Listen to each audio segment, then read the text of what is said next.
अस्सलाम वालेकुम सर।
अस्सलाम वालेकुम। ओके जी, P1 में we have to discuss October November 2022 variant 13.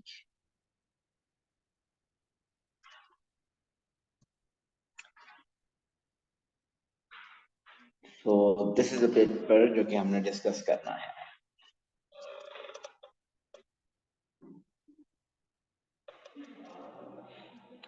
जी बताइए problem.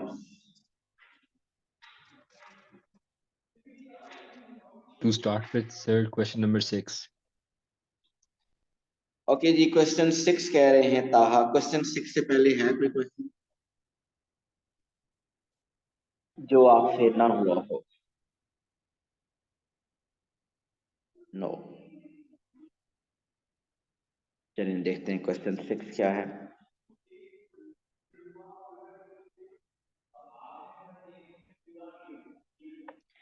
Okay, it is given that alpha is equal to cos inverse 8 by 17. वही आ गया क्वेश्चन। सो ताहा ये क्वेश्चन डिफरेंट जरूर है लेकिन डिफिकल्ट नहीं है। जरा देखिए, आपको क्या गिवन है? अल्फा गिवन है cos इनवर्स 8 by 17। अगर alpha is equal to cos inverse 8 by 17 है तो cos इनवर्स उधर इधर आएगा तो cos अल्फा क्या बनेगा? 8 by 17।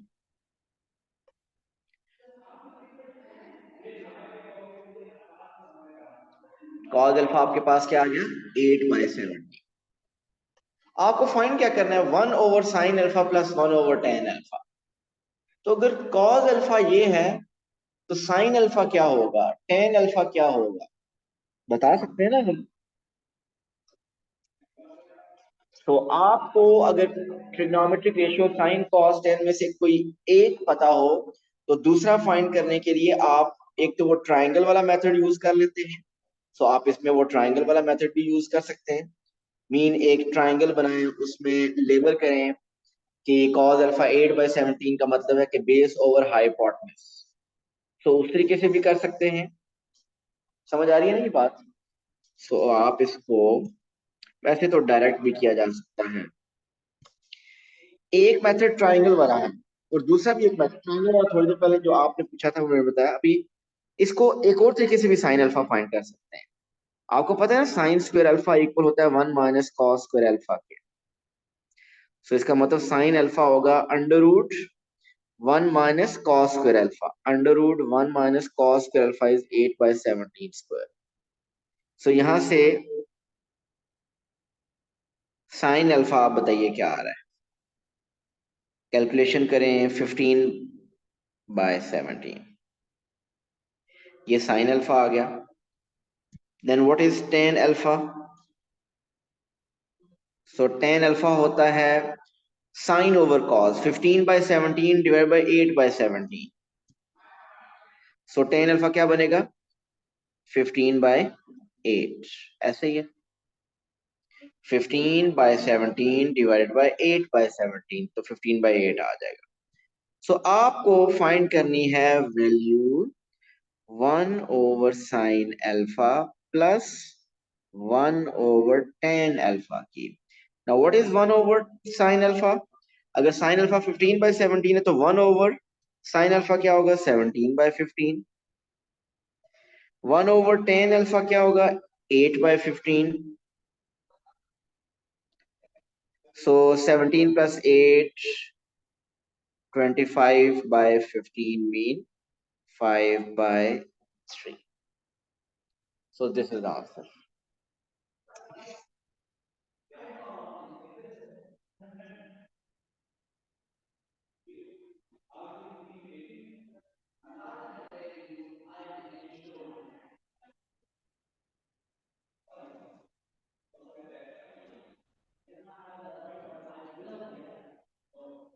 ओके जी, नेक्स्ट बताइए।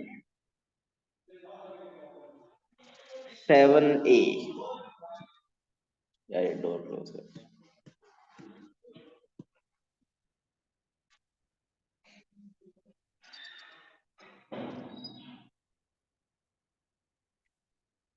So 7 is f of x is given, not f of x is not given. F prime of x is given -3 by x plus 2 whole square.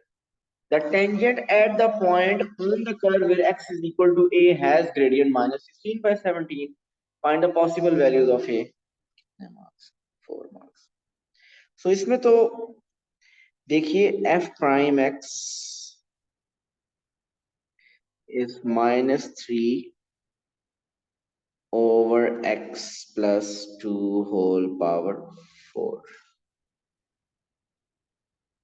ये f prime x क्या represent करता है? ये gradient को represent करता है, gradient of tangent. कहता है कि ग्रेडियंट है -16/7 at x is equal to a। So आप gradient mean f prime x की जगह लिख देंगे -16/27 और x में हम क्या लिख देंगे? a।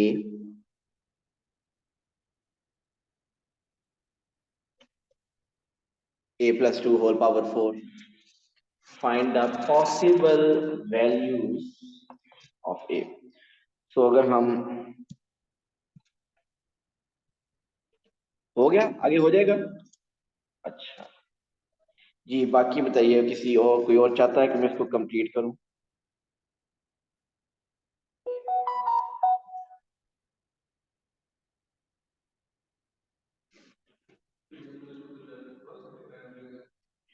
हाँ, ये क्रॉस मल्टीप्लाई इसको कर लें तो ये बनेगा, बल्कि हाँ चले cross multiply -16a plus 2 whole power 4 is equal to 3 into 27 बनेगा 81। अच्छा ये माइनस मैंने मिस कर दिया यार, ये माइनस दिखा रहा क्वेश्चन में आ रहा है, तो ये माइनस माइनस दोनों कैंसिल हो जाएंगे। तो ये आपके पास बन रहा है a plus 2 whole power 4 is equal to 81/16। So अगर आप इसका स्क्वायर रूट चले पहले ले लें एक दफा,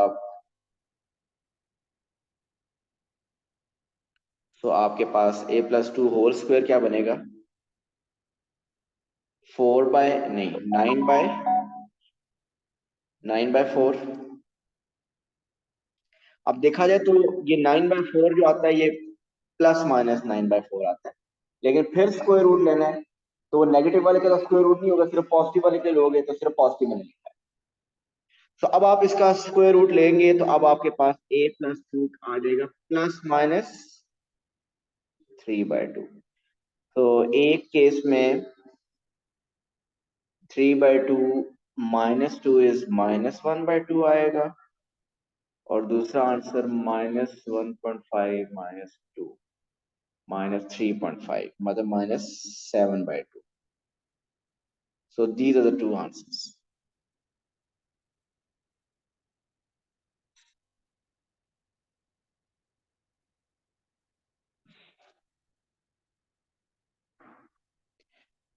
नेक्स्ट बताइए।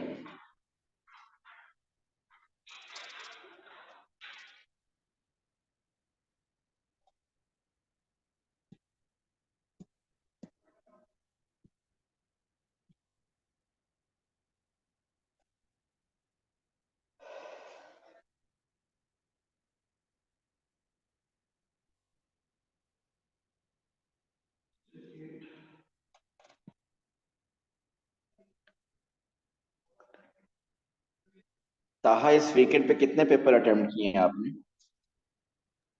Sir, 3. कौन कौन से? Sir, this one and 2021 May June 1 and 1 2.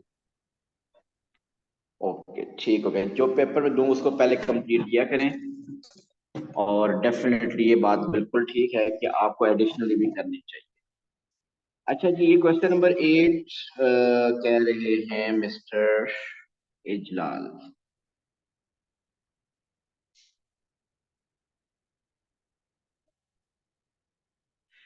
Question 8 is the diagram shows two identical circles. Identical circles, इन दोनों का रेडियस सेम है, सब कुछ सेम है, और वो इंटरसेक्ट कर रहे हैं at point A and B and with centers at P and Q. The radius of each circle is R and the distance PQ is 5/3R. So ये जो distance है, ये distance 5/3R है। सही हो गया। Find the perimeter of the shaded region.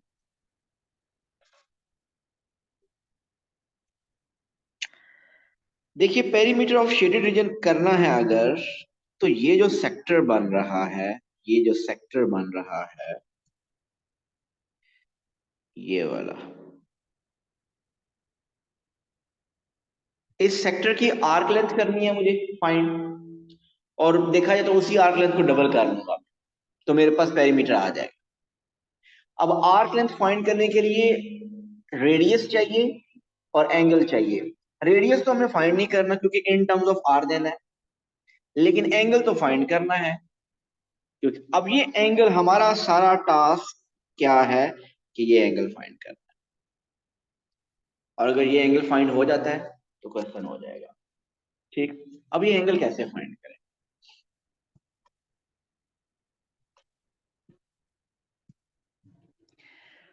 आपको ये बात पता है कि मैं कलर कोई और यूज करूं, आपको ये बात पता है कि ये है रेडियस,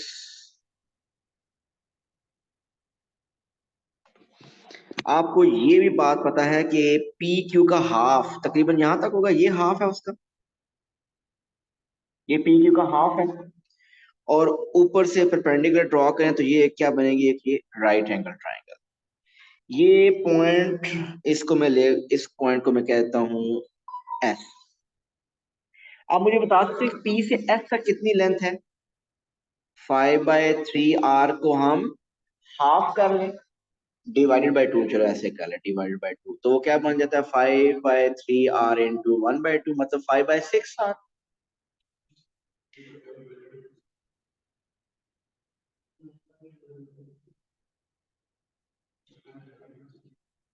सो ये बन जाएगी लेंथ 5/6R। अब मुझे ये एंगल अगर कैलकुलेट करना है, ये वाला एंगल थीटा, तो मुझे किस रेशियो को यूज करना चाहिए? Perpendicular base over hypotenuse use, क्योंकि वो आर बेस और हाइपोटेनस मेरे पास है, तो कॉस रेशियो में यूज करूंगा। So cos theta is base 5/6r over hypotenuse r। So cos theta आ गया है 5/6। r और r तो कैंसिल।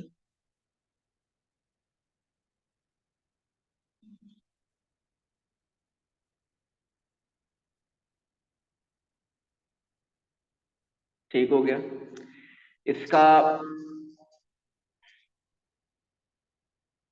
कॉज इनवर्स लें, क्या आंसर आ रहा है? कॉज इनवर्स ऑफ 5/6 रेडियन में, वैसे उसने मेंशन तो नहीं किया, कोई मसला नहीं, लेकिन रेडियन में बेहतर है अगर आप कर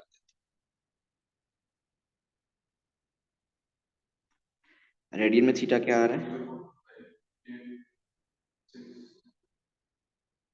5। इसने कोई सिग्निफिकेंस कोई ऐसी तो नहीं बताई, 0 क्योंकि ये फाइनल आंसर नहीं है, इसको ज्यादा सिग्निफिकेंट फिगर में 5856। पक्की बात है मेरे पास इधर कुछ 0.58569, ठीक है, बिल्कुल सही है, ठीक है। अच्छा, तो ये आपके पास आ गया। अब हमने करना है पेरीमीटर। सो पेरीमीटर क्या है? पेरीमीटर है 2 टाइम्स आर्क लेंथ। दो आर्क लेंथ हमको डबल कर देना है। एक आर्क लेंथ का फॉर्मूला आर थीटा है। अच्छा, एक बात और भी, आर थीटा, आर तो आर है, थीटा 0.5856 या 2 टाइम्स ये फुल एंगल। ये अगर आप करोगे ना इधर, सॉरी, ये अगर इधर आप करोगे तो ये एंगल डबल हो जाएगा, थीटा डबल हो जाएगा। सो पेरीमीटर होगा, perimeter is 2 times arc length is r, और theta is 2 टाइम्स 0.58569। अब इसको मल्टीप्लाई करें और पेरीमीटर बताएं। 3 सिग्निफिकेंट फिगर तक आप बता दें इन टर्म्स ऑफ आर। सो वही जो नंबर है उसको 4 से बेसिकली मल्टीप्लाई कर दें।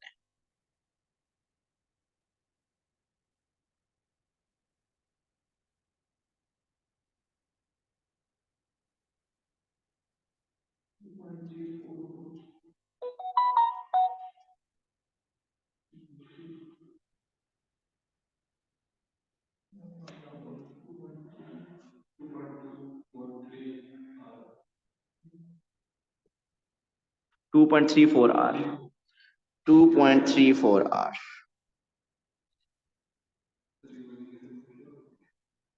सो पेरीमीटर आ रहा है 2.34 आर।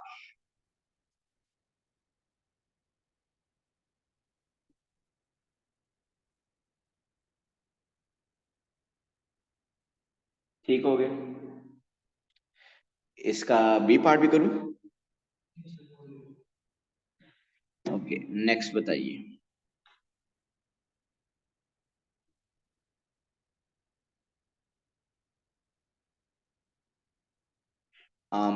क्वेश्चन 10।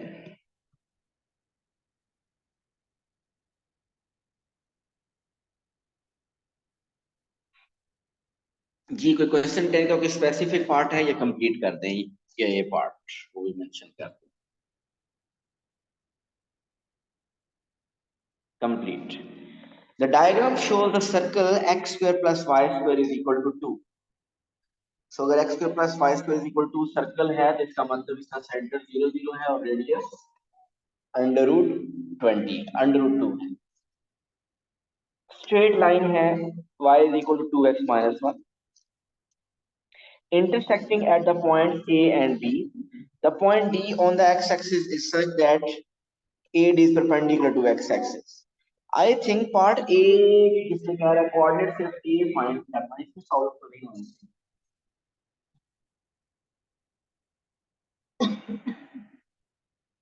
अब ना आंसर नहीं आ रहा, या कि आपको पता नहीं है कि A की coordinates find कैसे करना सर क्वेश्चन समझ नहीं आ रहा था। है। आप देखें कि ये है लाइन, इस लाइन की इक्वेशन है आपके पास। ये है एक कर्व, इस कर्व की भी इक्वेशन है आपके पास। ये लाइन और कर्व पॉइंट ए और पॉइंट बी पे मीट कर रही है।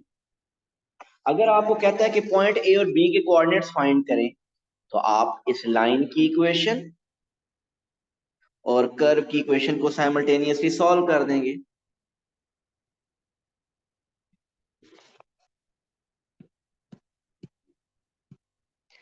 और मैं अब इसको फिर साइमल्टेनियसली अगर सॉल्व करूं, तो y is equal to 2x minus 1 already subject बना हुआ है, इसको x square plus y square is equal to 2 में पुट करेंगे हम।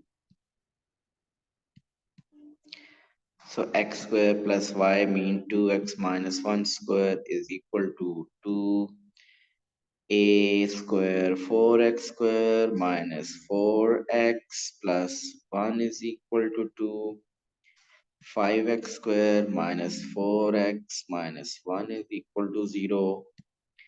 मल्टीप्लाई करें तो 5i माइनस करें तो 1i, mid term break minus 5x plus x minus 1 is equal to 0।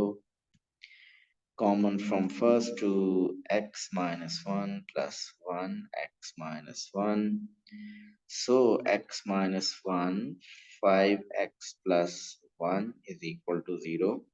सो एक x है 1 और एक x है -1/5 minus 0.2।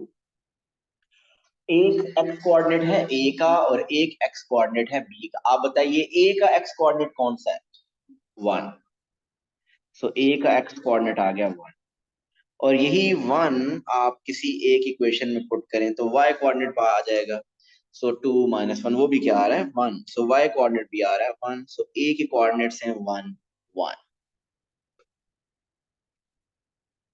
So I hope part A clear होगा। जी सर। बी पार्ट की तरफ चलते हैं।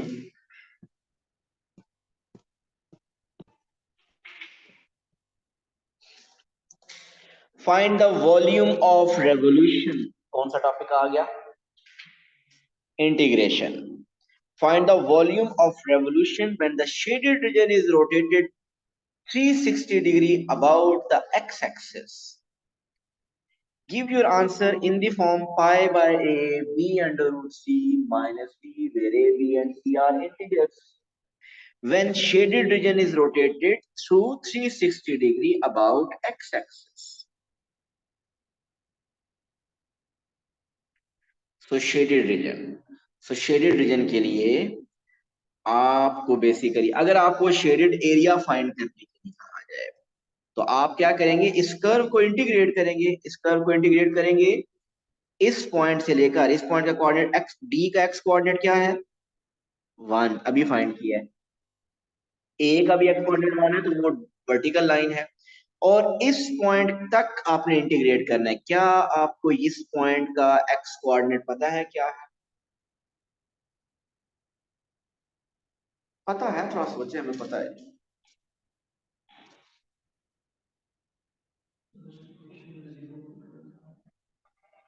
नहीं, वैसे 0 पुट करके मैं निकाल तो लूंगा, लेकिन मेंटली भी समझ आना चाहिए कि ये रेडियस है। ये देखा जाए तो ये रेडियस है ना ये, और इस सर्कल का रेडियस क्या है? √2। और अगर ये बात नहीं समझ आ रही तो बात आप बिल्कुल ठीक कह रहे हैं कि आप इसमें y 0 पुट कर दें तो x स्क्वायर आ जाएगा 2, तो x आ जाएगा प्लस माइनस √2, तो हमें √2 चाहिए। सो हमने इस कर्व को इंटीग्रेट करना है 1 से लेकर √2 तक। अब जो वॉल्यूम का फॉर्मूला होता है अबाउट एक्स एक्सिस, वो होता है वॉल्यूम का फॉर्मूला पाई लिमिट x1 से x2 y स्क्वायर dx। ऐसे ही ये फॉर्मूला होता है। पाई आप इंटीग्रल के अंदर रखें, बाहर रखें, वो वैसे भी कांस्टेंट है, कोएफिशिएंट इंटीग्रल वो वैसे भी। तो अब आपको क्या करना पड़ेगा, वाई स्क्वायर को यहाँ से सब्जेक्ट बनाना पड़ेगा। और आप अगर यहाँ से वाई स्क्वायर को सब्जेक्ट बनाए तो बनेगा 2 minus x square. So volume is equal to pi limits 1 से √2 y square is 2 minus x square dx। मैंने y को सब्जेक्ट नहीं बनाया, वाई स्क्वायर था, मुझे वाई स्क्वायर ही चाहिए, मैंने वाई स्क्वायर को सब्जेक्ट बना दिया। अब आप इसको इंटीग्रेट कीजिए। Integration of 2 is 2x, integration of minus x square is x³ by 3, limits हैं 1 से √2। सो अब आप लिमिट्स पुट कीजिए।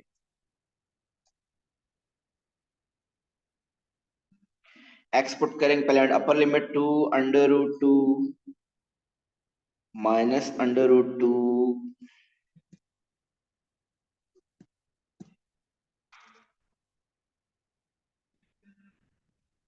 ये हो गई अपर लिमिट,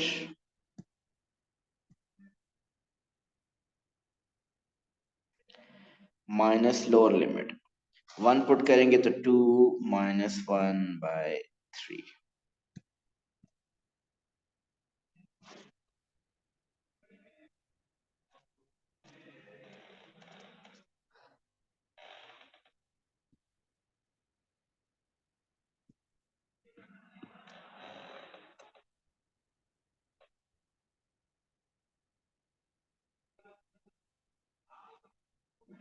ओके जी, हमें आंसर चाहिए किस फॉर्म में वो भी देख लेते। तो हमारे पास आ रहा है volume is equal to pi 2 √2 minus, अगर आप कैलकुलेटर से चेक करना चाहते हो तो √2 क्यूब होता है 2 √2 बाय 3 माइनस 2 प्लस 1/3। अब जिस तरीके से उसने किया हुआ पाई बाय ए, एक कांस्टेंट नंबर बाहर निकाला हुआ तो इसका वो कांस्टेंट नंबर 3 लाना है। तो आप क्या कीजिए, अंदर 3 अगर हम एलसीएम ले लें, so 3 times 2 is 6 √2 minus 2 √2 minus 6 plus 1। So आपके पास volume pi by 3, 6 √2 minus 2 √2 is 4 √2 minus 6 plus 1 is -5। So आप देखिए क्या ये फॉर्म आ रही है, pi by a 4 √2 -5 where a b c and d are integers। अगर आपको कहता कि a b c d बाय बताए हैं क्या, तो a क्या था 3, b was 4, c was 2 and d was 5।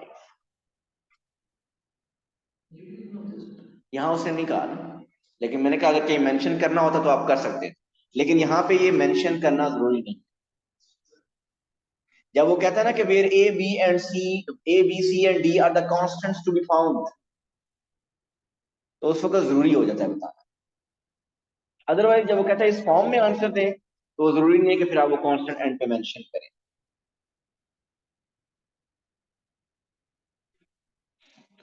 ठीक हो गया B part.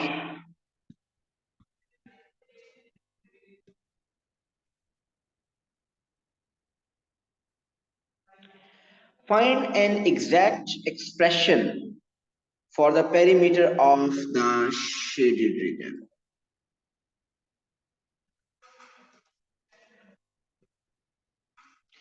Perimeter of shaded region.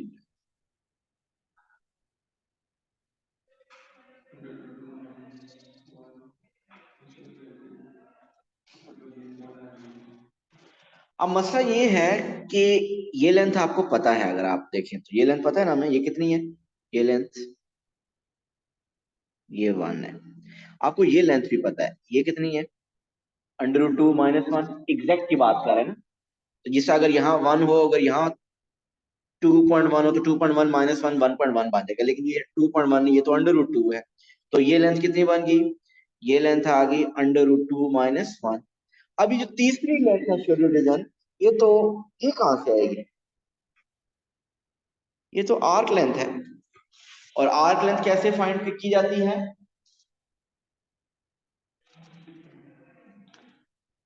Arc length के फॉर्मूले से, S is equal to R theta. Radius तो आपको पता ही है, थीटा भी हमें पता है। चलें, नहीं पता तो फाइंड कर लेंगे, तो मुश्किल नहीं है, लेकिन हमें पता है। आप देख के थोड़ा सा सोचे तो आप बता सकते हैं। देखिएगा, मैं आपको हिंट देता हूँ।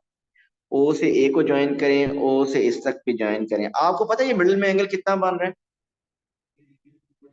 45। कैसे पता चल रहा है 45? 90 का हाफ है इसलिए? नहीं, यस, क्योंकि ये लेंथ, एक मिनट, ये लेंथ आपके पास 1 है, ये भी 1 है। ए के कोऑर्डिनेट्स 1 1 थे ना।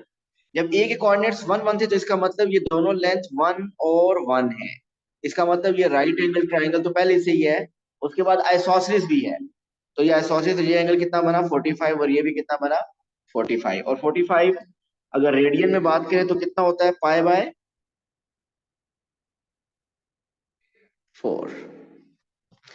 सो पेरीमीटर बनेगा, पेरीमीटर होगा, लेंथ एडी कितनी थी? 1।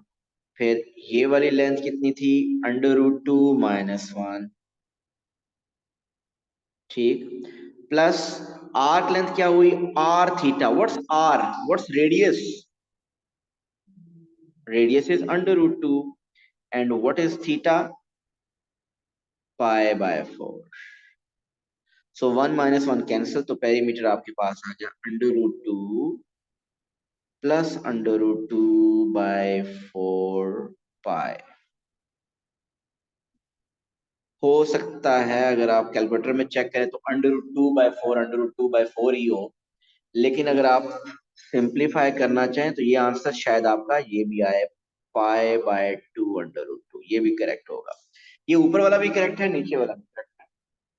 आगे तीन चीजें आपको, ये कौन सा क्वेश्चन था? अच्छा, इसमें कुछ प्रूव तो नहीं करना था ना? ये एक्सप्रेशन बिल्कुल ठीक है। एक मिनट,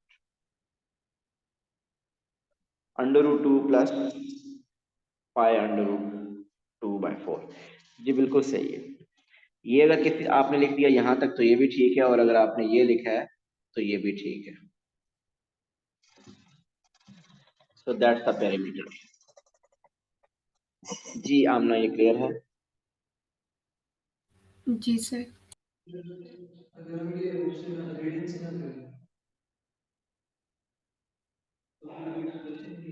देखिए, रेडियन से नहीं करेंगे तो आपका 45 डिग्री आएगा, और फिर आप आर्क लेंथ का ये फॉर्मूला तो नहीं लगाओगे ना? फिर तो डिग्रीज वाला फॉर्मूला लगाओगे, वो x डिग्री ओवर 360 × 2 पाई r। आएगा उधर से भी यही आंसर, लेकिन कैलकुलेशन ज्यादा हो जाएगी। तो जहां पे आए बात कि रेडियन में करें या डिग्री में, तो रेडियन के formula easy.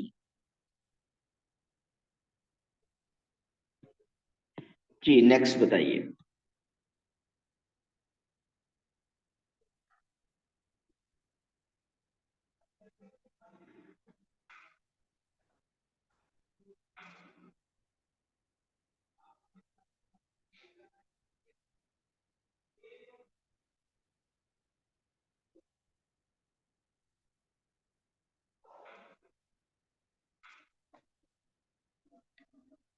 No more questions?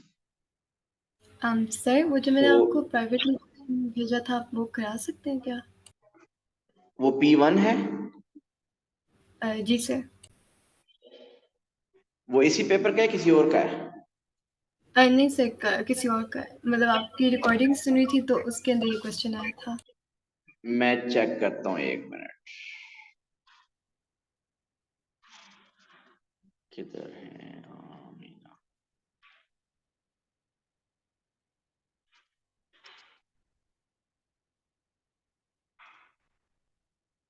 ये वो जो कोऑर्डिनेट ज्योमेट्री का क्वेश्चन है, उसकी बात कर जी रहे हैं ना? जी सर, जी सर। ठीक है, मैं करवा दूँ।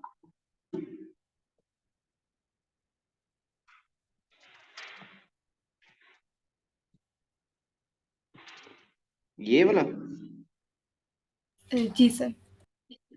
इसका कौन सा पार्ट करना है? सर इसका सेकंड पार्ट। Second part.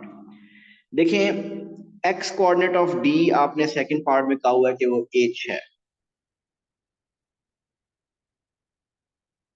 ठीक।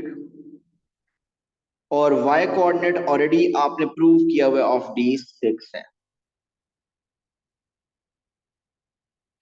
आपसे कह रहा है कि gradient of A D find करें in terms of H. So gradient of A D आपका स्टार्ट हो गया।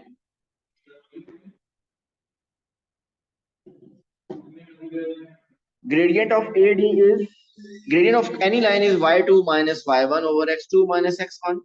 So 6 minus 2 over h minus 0. तो gradient of AD आ चुका है 4/h।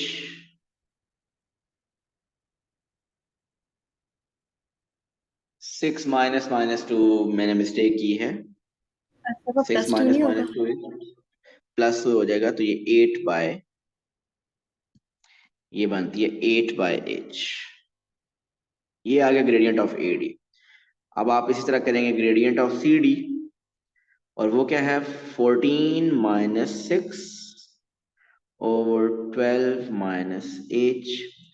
So gradient of CD is 8 over 12 minus h. So that's the second part.